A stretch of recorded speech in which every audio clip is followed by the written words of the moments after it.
Already কাতার তার এলএনজির যে নতুন যে এলএনজি প্রোডাকশন যে বিষয়টা সেটা বন্ধ করে রেখেছে। আবার হরমুজ প্রণালীতে যে সেখানে সমস্যা রয়ে গেছে, এখন চাইলেও কিন্তু ওখান থেকে আনা যাবে না, অনেক ঘুরে আসতে হবে, তার জন্য কষ্ট বেড়ে যাবে।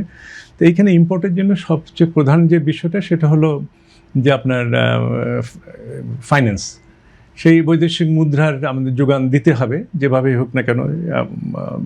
ফলে সেখানে আমাদের তো এটা যতটা না হলে নেই আগের মতো তার স্বাভাবিক অবস্থায় যা থাকবে সেটা না, কিন্তু আমাদের তো এলএনজি আমদানি করতে হবে। ওদের স্বপ্ন পূরণে পাশে থাকতে পেরে আমরা গর্বিত।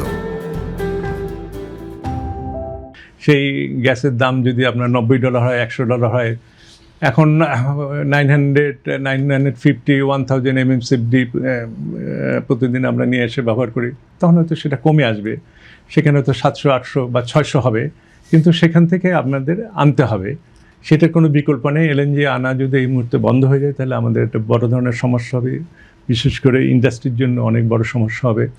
পাওয়ারের জন্য যেমন আছে যে আমাদের প্রতিবেশী দেশ ভারত থেকে আমরা যে পাওয়ার আমদানি করছি সেটার পরিমাণ কিছু বাড়ায় দেওয়ার সেখানে সুযোগ আছে। আমরা যে পরিমাণ আছে সেই পরিমাণ তো আমরা সেখান থেকে পাওয়ার আমদানি করছি না। পাশাপাশি যেটা আগেই বললাম, যদি আমাদের রূপপুরের একটা ইউনিট যদি আমাদের এর মধ্যে চালু হয় তাহলে পাওয়ারের ক্ষেত্রে আমরা একটু কমফোর্ট ফিল করব, বিশেষ করে আগামী গ্রীষ্মে বা আগামী মাস থেকে যে সামার গরমে যে আমাদের পাওয়ার যে চাহিদা যেটা আছে সেই সংকটটা মিট আপ করার জন্য যে জ্বালানি দরকার, সেই জ্বালানিটার যেহেতু আমাদের প্রাপ্যতার অভাব আছে, সেক্ষেত্রে আমাদের ইলেকট্রিসিটি ইম্পোর্ট করে বা রূপপুরটা যদি আমাদের শুরু হতে পারে।